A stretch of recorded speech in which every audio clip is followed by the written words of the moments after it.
Hi everyone, this is Kelly from The Truth in Story, and I am here to do a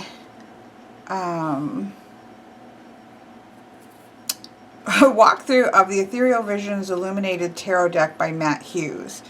I believe that this was originally a Kickstarter deck that was then picked up by US Games. I know only from Simon. I saw this on a couple people had pointed this out when it was pre-Kickstarter or at the beginning of the Kickstarter, just shown me some of the images, because I've definitely seen these images and I thought that it was absolutely beautiful. But kind of lost track of it after that. I had heard that there were some rumblings about problems with the Kickstarter. I'm guessing likely the fact that it was quite quickly picked up by US Games. So that can obviously be frustrating if you purchased it for more in a Kickstarter and then it goes to US Games, which you end up being able to get usually cheaper on someplace like Amazon. But I don't know. That's the extent of my knowledge about any surrounding this particular deck. So I purchased it because again, somebody had shown me, maybe Gail, somebody in the Facebook group a long time ago had shown me some of the images. Because I love this beautiful Art Nouveau style. I love the Tarot Muha. I have an astrological oracle deck that is based on this style that I'm hoping will look lovely with this. I need to go grab that. I'll do that at the end of the walkthrough. So it is a style that I think is art style that I think is absolutely beautiful. But the reason that I ended up picking it up was because I was watching Simon of the Hermit's Cave. He did a walkthrough of this or unboxing of this. I'll put a link to that in the description box below.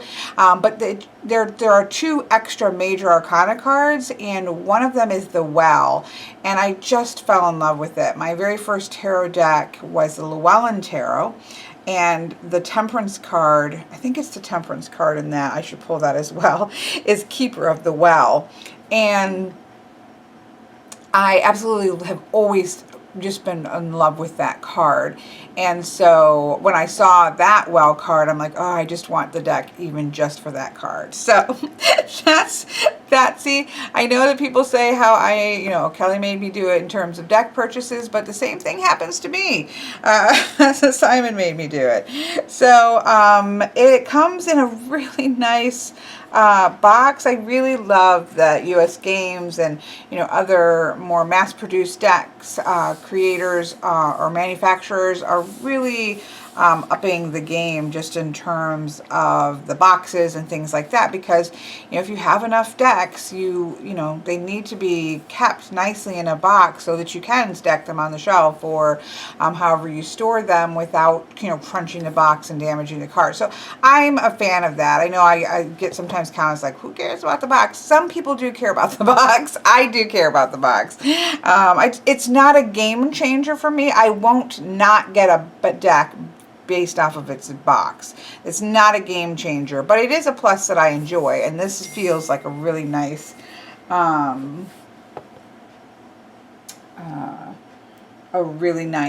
off my phone, just feels nice. It's got this matte, it's just a nice feeling box. This scratch was my fault. I was too anxious to get it open and stuck my key in here. I could not get the plastic wrap off, and I kind of gouged it a little bit, but I'm okay with that.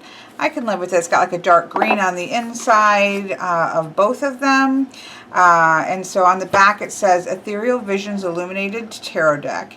In creating Ethereal Visions Tarot, Matt Hughes has drawn inspiration from the Art Nouveau movement, adopting its distinctive style and meticulous approach to craftsmanship.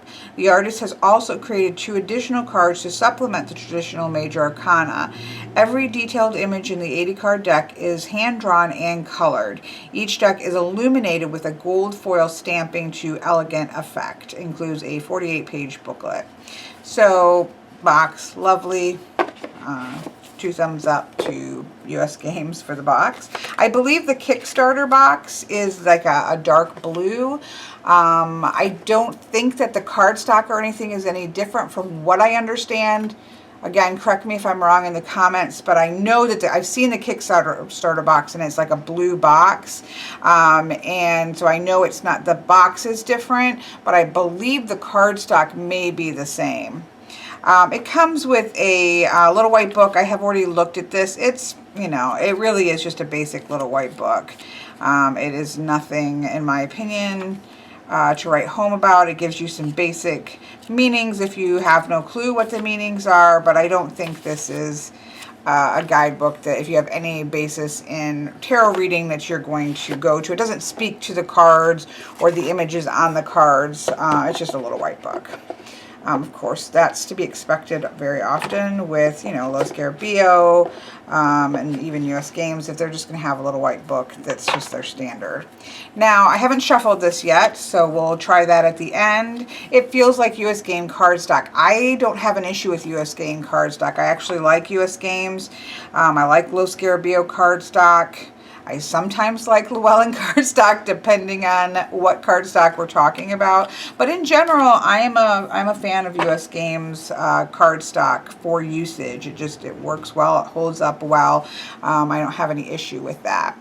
The back to me is a little bit of a, I feel like it's almost needs and I know that the artwork is at beautiful muted colors, but I think with all of the gold that is everywhere, this just ends up looking kind of plain next to everything else. So like even just maybe a swirl of gold on the back, or maybe intensifying the colors, even though again, the colors really do match the painting imagery. So I totally get that. It's just almost like it needs something to stand up to the rest of the deck. It just kind of stands out as, you know, it's not bad by whatever, no means is it a bad backing, but it just kind of in comparison, it feels like, you know, all the work went here and here we go here. Again, minor quibble, but I am going through and these are my first impressions. But it's pretty. I like the colors of it and everything. It just needs a little oomph, I feel. So let's zoom in here. So you can see that there is on the box itself a lot of very shiny gold gilding on the sides, you know, all around it. And that holds true on the cards themselves. There is a lot of gild.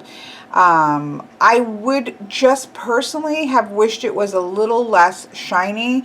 That is not because of looks wise, but it is just because of my own self as a reading professionally. I have a other deck, I think it's Rena George's Lenormand deck that Queen Osset had sent me. I can't lay out the Grand Tableau and look at that for very long without it giving me a headache because of the way that I have my lights bounce off my ceiling. Really shiny gilding like this gets almost uncomfortable. Tarot, I think I will be a little less than a whole Grand Tableau, but it's really beautiful, and it's where it's placed. It's not the same on every card. As you can see, it's used to accent each of the cards in different ways, which I love. That's not just a border that stays the same every single time, so I really love that. So that is not a complaint to the deck. It is more just because of my own lighting circumstances, but it's really beautiful in person. I think just maybe a slightly less shiny gold would have been easier on the eyes in terms of reflection, but it's beautiful. I can't tell you why, but I absolutely love that this fool has an umbrella. I guess it makes me think of Mary Poppins. He is so arms wide open. I love fools that have their arms wide open. He's got his satchel. He's got his white version of Toto. And I feel like he's going to leap off of that cliff, Mary Poppins style, and float down to the earth. And it just makes me happy. Obviously, an umbrella is not a traditional symbol for the Fool card, but it works for me. I love that he has a rose like on his little vest here.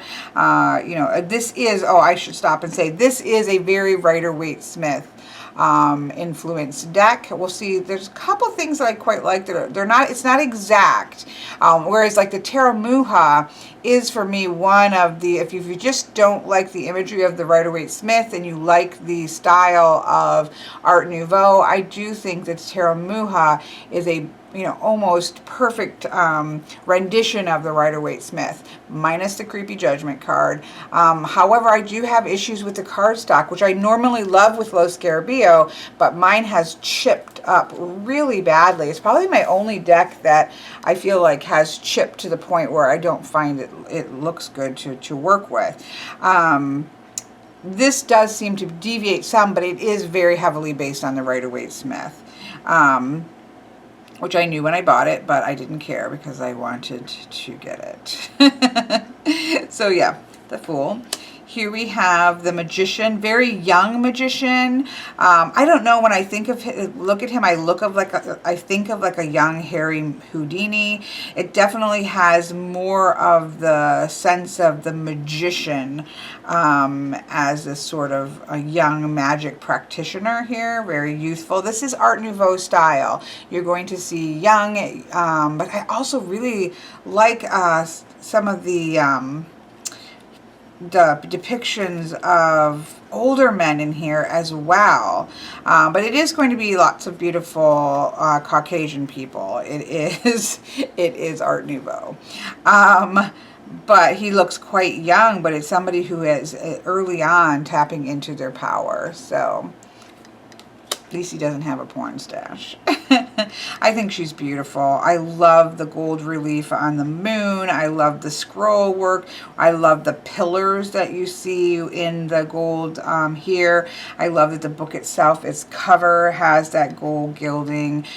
She just looks very regal and very powerful. I love this sort of black and then going into the drapery here with the moon. I just think it's beautiful. Really love it. Same thing with the Empress. I mean, I think that I just want to be one of those decks where I just say it's just really beautiful. Like each of the cards is just gorgeous. And you can see why I say that technically there's nothing wrong with these backings, because the art is actually very, very muted. It's not a bold coloration like you might see with sort of the Tarot Muha. It is a very soft, muted, like these are much darker than the background of the actual Empress. So in reality, these go quite well with the artwork. I think it's just because of all the gold that it kind of ends up looking flat, but it, you know, so beautiful. I love that. Love. I mean, this is really going to be, I love him. Look at his wonderful beard. I adore his beard. It looks like he has a cane that has the Ankh on it, although he might just be holding the Ankh, but it looks like a cane. The Taurus ram's head over the top. For the Emperor, I just think it looks amazing. Look at him. He just looks awesome. The Hierophant, you have a very typical, you know, like that's something that you would see, although it's a little wand instead of more of a larger staff or anything. He's doing, you know, sort of the hand of blessing.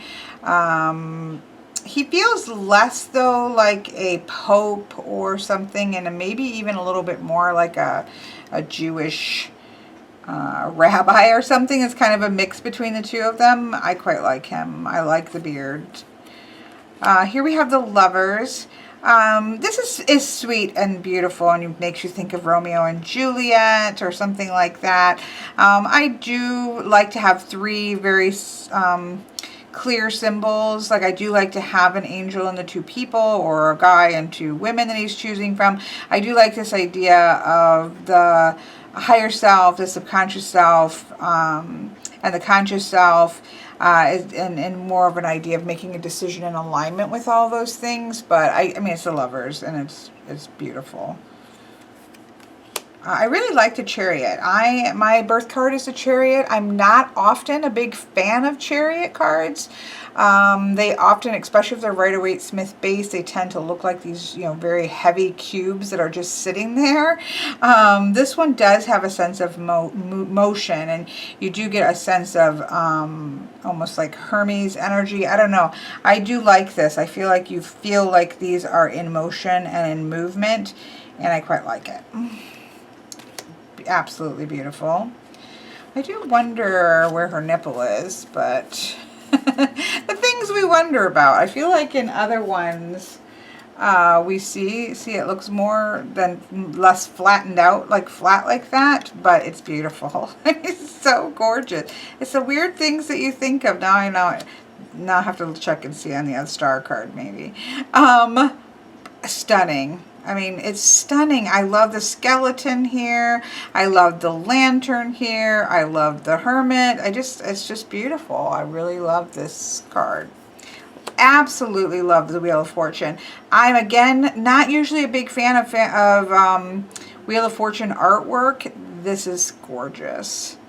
This is gorgeous. Like Lady Fortuna is holding the wheel in her hands. I don't know. I just love the cloaked figure. It has an air of mystery, not knowing where things are going to turn. I just think it's really arresting. Love Justice. Love Justice. Love the owl there. It's wisdom that sees clearly. She kind of looks like she's rolling her eyes like, oh, people, why do you keep coming to me with these stupid questions, right? But she's got the scales, she's got the sword, the owl for wisdom, clarity and wisdom. I just think it's gorgeous. Absolutely gorgeous, which is pretty much, you know, how I really feel like that's, we could just, you know, say this is a gorgeous deck and move on. There's the Hanged Man. At first I was kind of like, yeah, he's okay. He looks like a young, you know, young kid or something.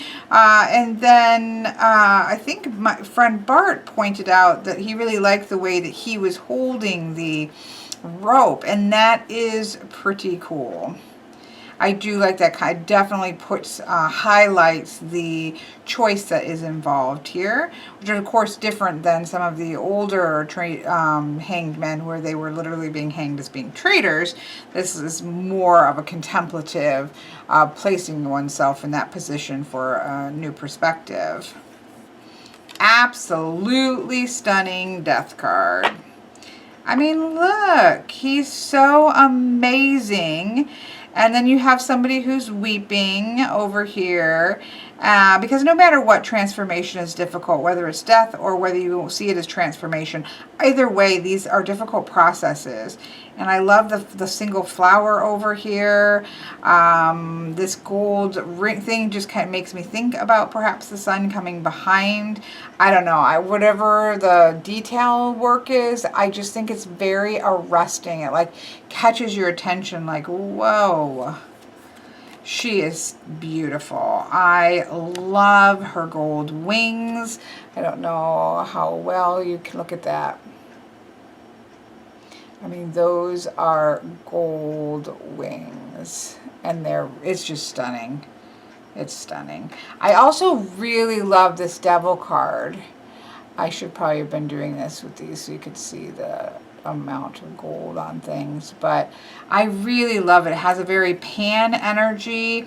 I have to say that one of the things I like about Mr. Hughes' artwork, it reminds me of what I like about Chariot of the Hidden Realms. Now, these are two completely different art styles, so I'm not really talking about the art style, but in Chariot of the Hidden Realms, her body postures are really amazing. If you start to look at the postures of the people, there's an organic quality to the body postures that is very, it just catches your attention. And that I see something similar here with the way that it's thrown back. The feeling of the gesturing happening with the hands, the very regal here, a little bit more relaxed. Of course, these are more portrait-y, but you see it here in the way that the arms are thrown back. It just gives it a sense of motion. A very straight body here. Again, she does look a little bored of the situation. He feels like he's just falling back into place, like he hasn't really settled into it. His body posture, definitely the body posture here of the devil. It's just, I don't know, there's something about the way that he positions the bodies that really catches your eye. So I love, love, love that. This is also an interesting one with the, obviously this is a typical to have the falling from the tower, but it's wearing a mask, or the person's wearing a mask, which is so interesting, right? We often see a very rich person falling as well as a peasant. Maybe it's just the idea that those types of things are just masks, right? That when you have these kind of big falls and shakeups, it's going to, when he lands, that mask is going to go flying. It kind of is a equalizer. Everybody's going to be on the same plane when they land on the ground. Here's a beautiful star card. Yeah, I feel like she has nipples. And she just needs a little teeny tiny dot, but it does look kind of strange to not have that there. She's beautiful. I love her hair flowing. She looks very sweet. She looks, her facial expression is really lovely.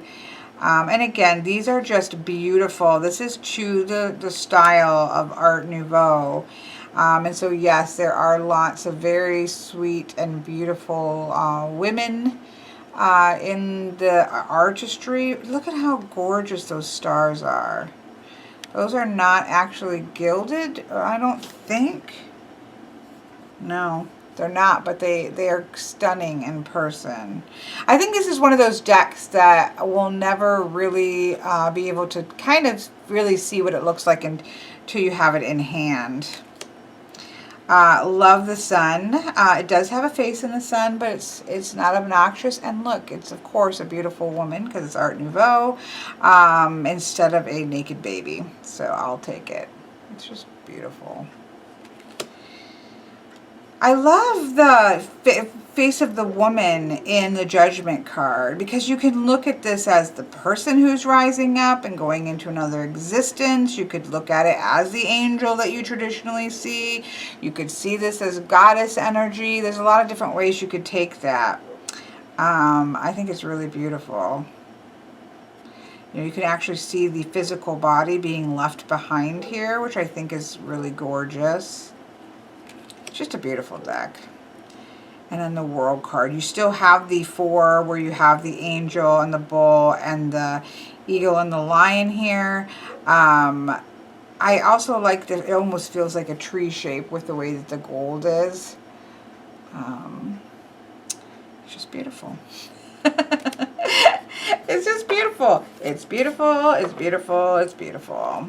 Here we have the extra card in the well, which the guide, now I don't generally leave extra cards in decks, but the well I probably will, at least for a little while, and see if it comes up anywhere as interesting.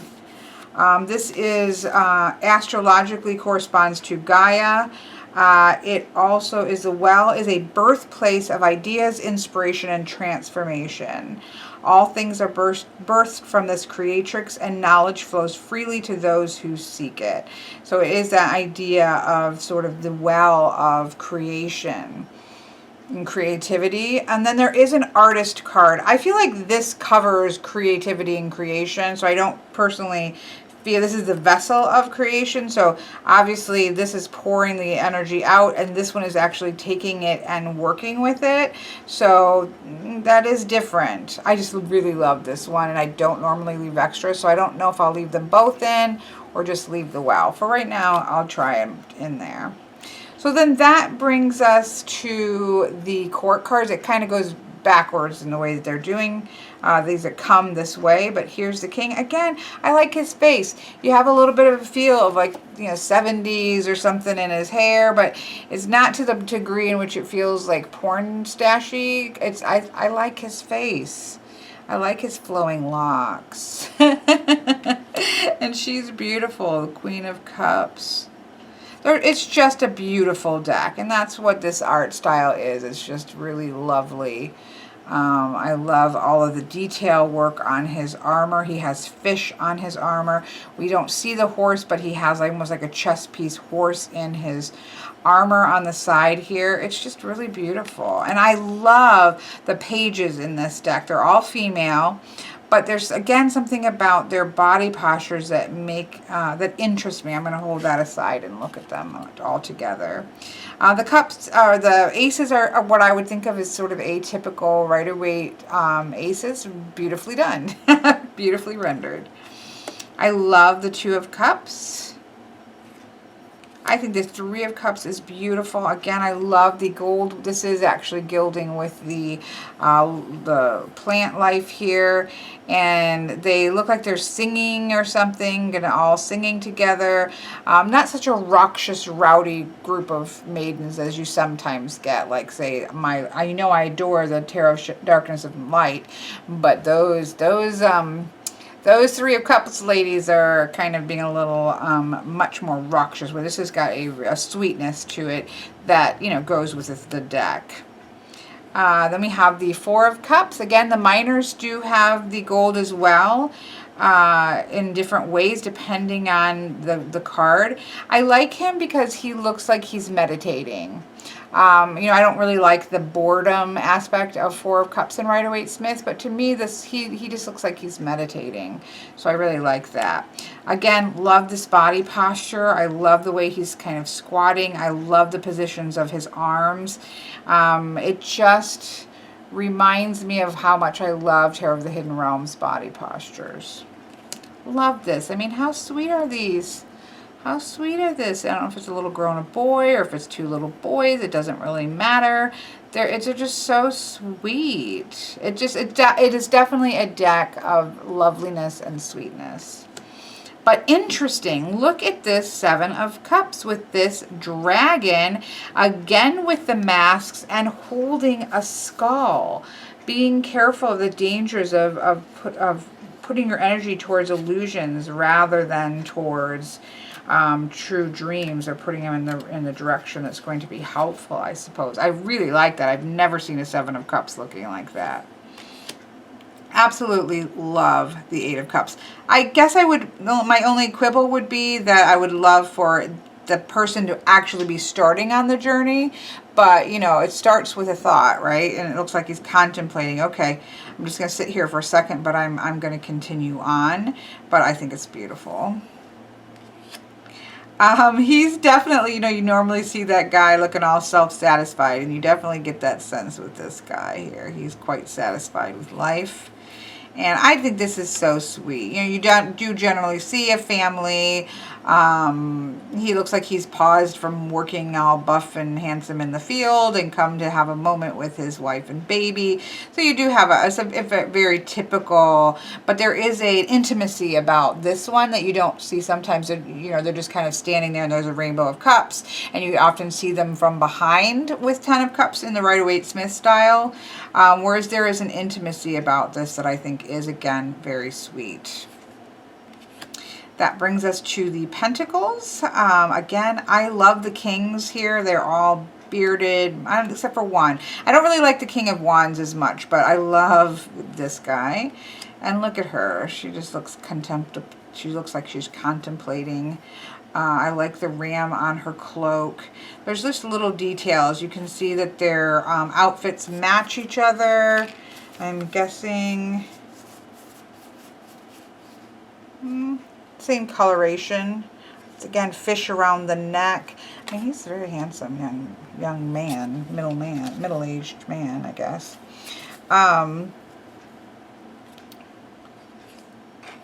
Knight, I do like the Knight of Pentacles, and you can see the field. Again, you see the knight on the horse on the side of his armor, the pentacle sword. He's quite handsome young knight.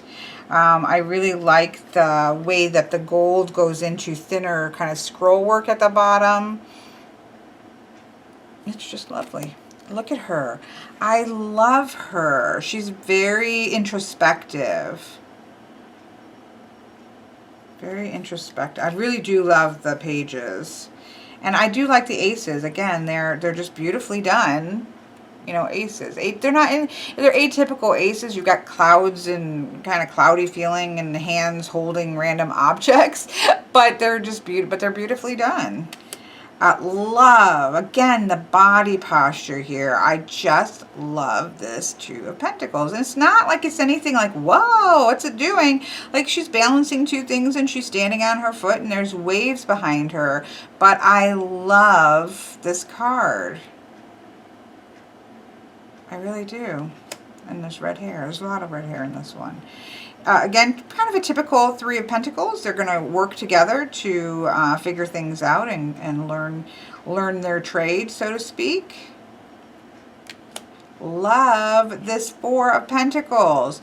You know, again, Four of Pentacles, like the Four of Cups, is often shown as greediness, as the Four of Cups is shown as boredom. And she just looks inward taking. She's curled in on everything, and she does have that sense of, this just isn't a time for outward putting resources and energy. This is a time to hold it inward, which is how I read the card, and this works really beautifully for that. Love this Five of Pentacles. I'm a huge fan of Rider-Waite-Smith Five of Pentacle imagery, and this is beautiful. Again, very intimate posture, very intimate moment that you're seeing. I really like this one too. Again, it's a typical Six of Pentacles where you're sort of weighing out how you can share your resources. But whereas sometimes they come off as quite snobby, I'm sometimes not a fan of the Rider-Waite-Smith takeoffs of Six of Pentacles because sometimes they look very elitist. I feel like she's reaching out to give not just of money, but that she is, you know, giving of comfort. And there is a much more of a compassionate feel to this one than it comes off sometimes in other Rider-Waite-Smith style decks. This is, you know, very Rider-Waite-Smith. It's planted, it's waiting for it to grow. Have a little bit of patience. Watch the fruits of your labor growing. You know, so it's just same thing here. You know, he's working hard. He's kind of gotten a rhythm down. He's going to be able to knock these things out. He's kind of mastered what he started to learn in the Three. This again is also very lovely. Now I do miss the Bird of Prey because it's something I love in the Nine of Pentacles, Rider-Waite-Smith.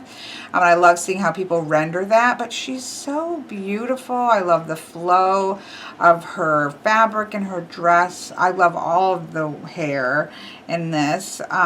She is sort of walking her vineyards and seeing things grow in abundance, and so it's beautiful. I would have liked still to have had that bird of prey of some sort of a falcon or something, just because I love that in Rider-Waite-Smith Nine of Pentacles, but it's beautiful. And the Ten of Pentacles, again, you see the different generations here.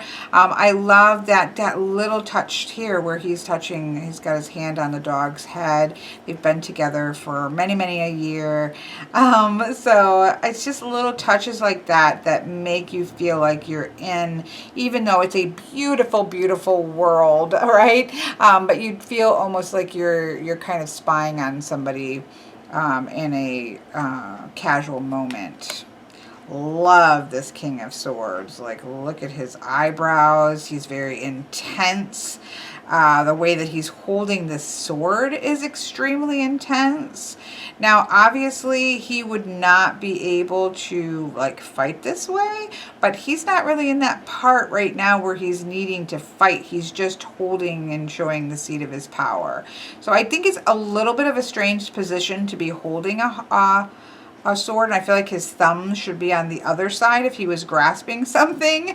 But all in all, when I just look at this card, when I first see this card, I just see a very intense and strong King of Swords.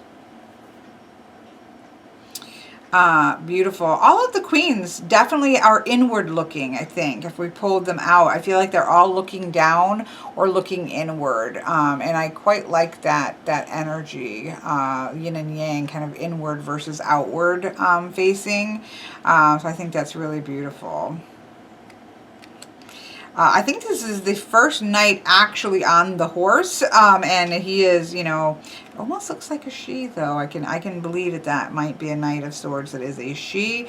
Very intense, and just, it's, yeah, there's no playing around. This is, we're going off now to get somewhere. There's action being had here. Beautiful horse. Again, loving the pages. I don't know why exactly. I like that they're girls, because I do like where there is the female and male page and knights, and then the queens and the kings. If you're going to go real traditional like that, I do like the gender balance like that. It's something that I enjoy personally, because I use masculine and feminine energy a lot. And I don't know. Again, I just, there's something about the pages that I really enjoy. Again, you know, Ace of Swords seems, you know, pretty typical, hand holding a sword, although it is, again, a little bit strange that the hand is holding it by the blade instead of by the hilt, but this kind of works for me, because I do think that sword energy, mind energy, it can cut both ways. It can be painful. Sometimes we have to be willing to grab the sharp edge of a blade, I think, to so I don't know, I feel like you could go somewhere with that, but it does jump out to you, like, why is that hand holding that sword in that manner? So it stands out. This is stunning. Stunning. You know, I'm a huge fan of Two of Swords. These look like almost like long daggers versus swords, but I think it's beautiful. I love that the water's there. I love that the purple sky is predominant. I love the moon there. I love the way her legs are crossed. I love her hair. It's just lovely. I even love this card, and you know, I'm not a huge fan of the, but it's just swords in the heart. It's you're going to emotionally grow from learning and from different, just to me doesn't feel like it has to be tragic learning, because for me the Three of Swords are, you know, growth of the mind that comes from emotional experiences that don't have to be negative. This feels much more neutral, and it's beautiful.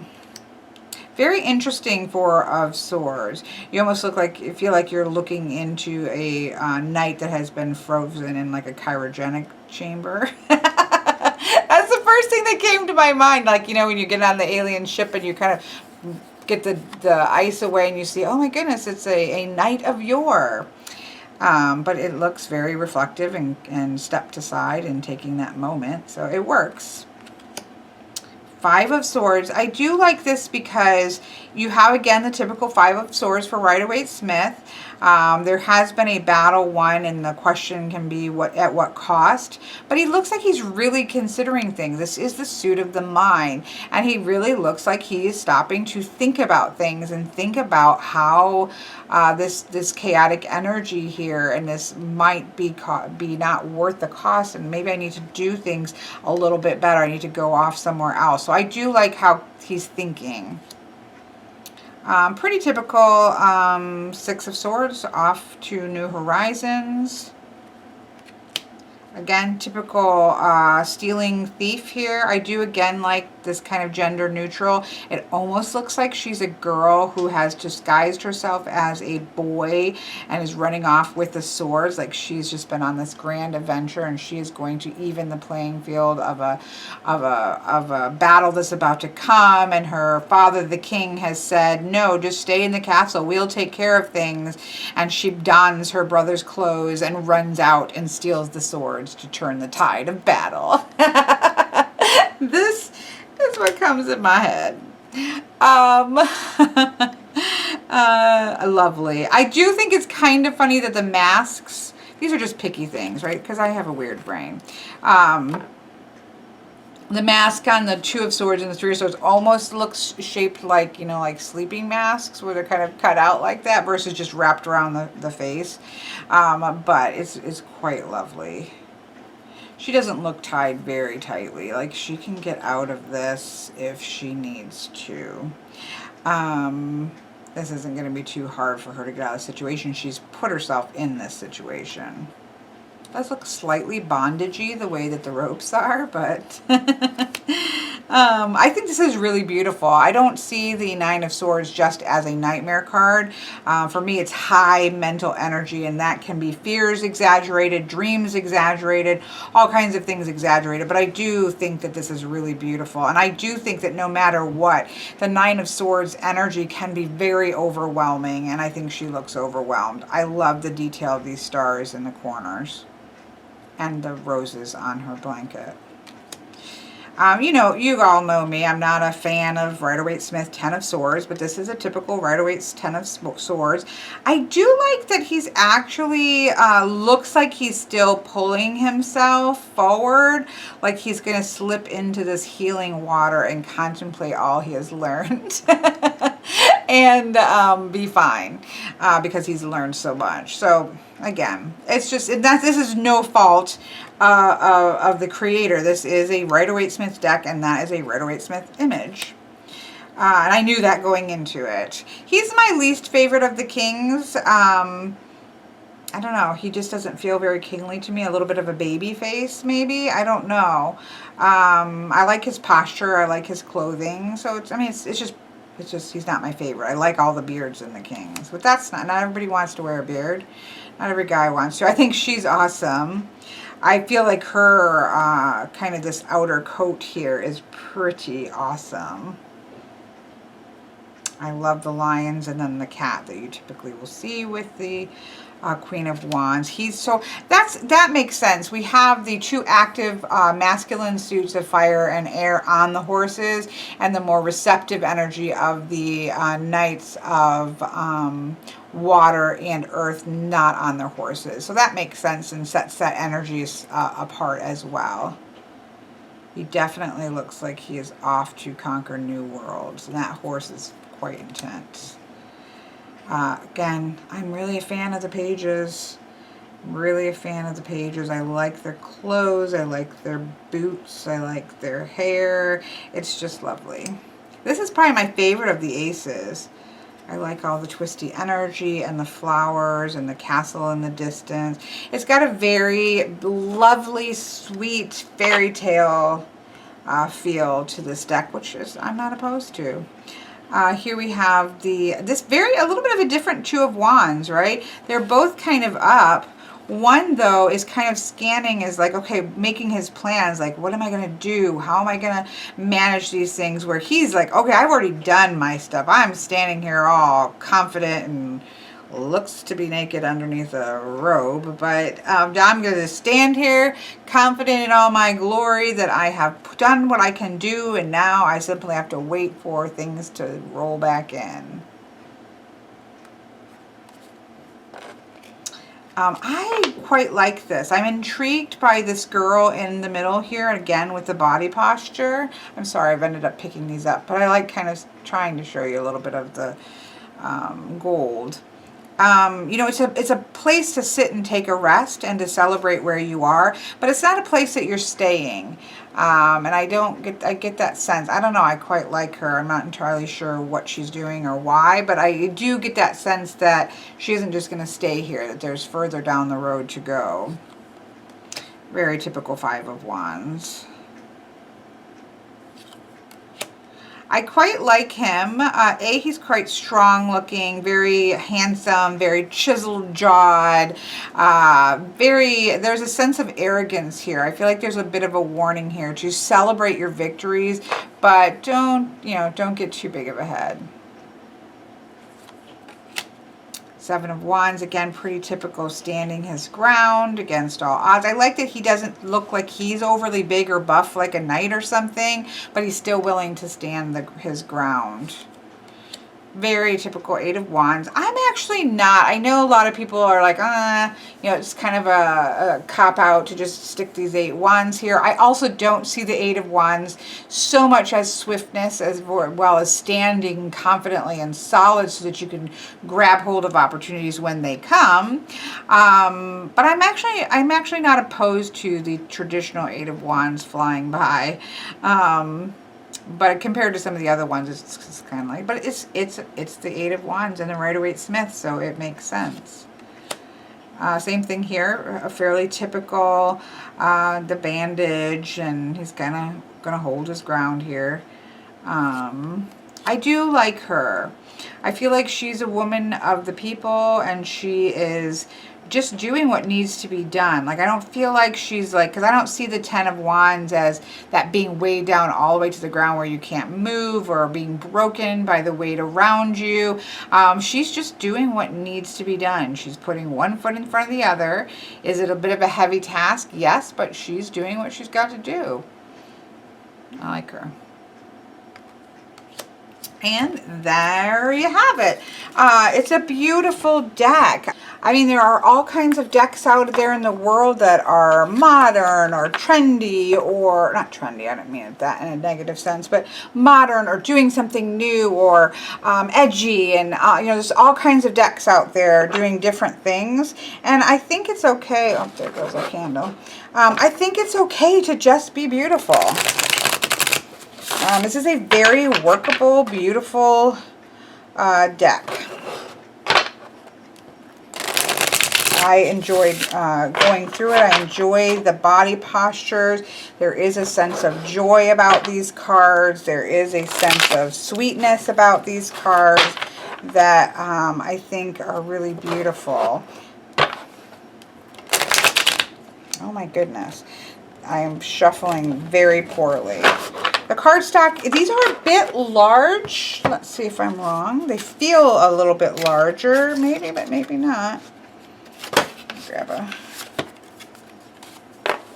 Yeah, they're a little, this is more of a standard, I would think. They're a little slightly larger than what you, I think, would normally have, especially for a US Games deck. I don't have another US Games deck out to compare it to, but it feels a little bit like a stretch for my fingers.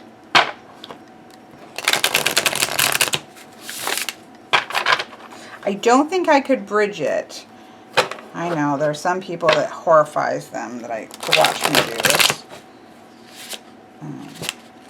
Yeah, it'd be hard. It'd be hard. They're nice, but for people who don't riffle shuffle, obviously it doesn't matter. It feels nice in the hand. It's just slightly big and I have fairly long fingers, but I don't mind this. I don't mind US Game System cardstock. It's not like elite paper or something like the Star Child or anything like that, but it shuffles well and holds up well, and so I'm a fan. Let's just see this. Of course, I said I liked her, and so she said, oh, I'll come show up then. It's funny because while for me, like, I'm seeing more glare because of my lights, but I think it's actually filming quite well. I don't think you're getting that glare from your angle. I think it's just the angle. Actually, I'm going to have to drop it down as above.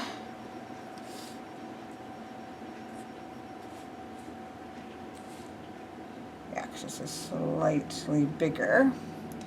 I would have to, I think, pull it up, which I have other decks that I have to do that, where all I do is I slide it up like that, and that way I'm usually able to fit the whole, yep, can fit the whole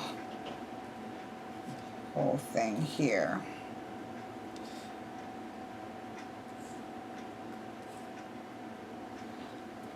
It's beautiful. I do think it's very lovely, beautiful energy to the cards. We have the artist card that showed up. Again, I'm not sure if I would keep that in or not.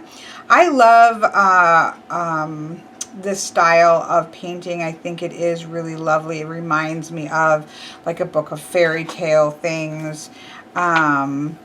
I really love to use the Tarot Muha as well. I feel like this is very romantic feeling. It's a lovely deck, and I think it's perfectly usable and readable, and something that I would pull out to use. I do think there are some interesting variations in it, so I can certainly see pulling this out, and I just think it's lovely. And I don't think there's anything wrong with being lovely. So there you have it. This has been a look at the beautiful Ethereal, I don't know why I always, Ethereal Visions Illuminated Tarot deck. And I hope that this has helped you to, again, I think, and if somebody maybe has the first or the Kickstarter edition, I think the only difference is the box. I think everything else is the same. I think you have the same 2 extra cards. So as far as I'm aware, the only difference between the Kickstarter and this is that the Kickstarter, I believe, has a type of a color of like a blue box. But I could be wrong, and if I am, feel free to correct me in the comments. So hope you've enjoyed this look. I've enjoyed taking a look at it, and I'm really glad to have added it to my collection.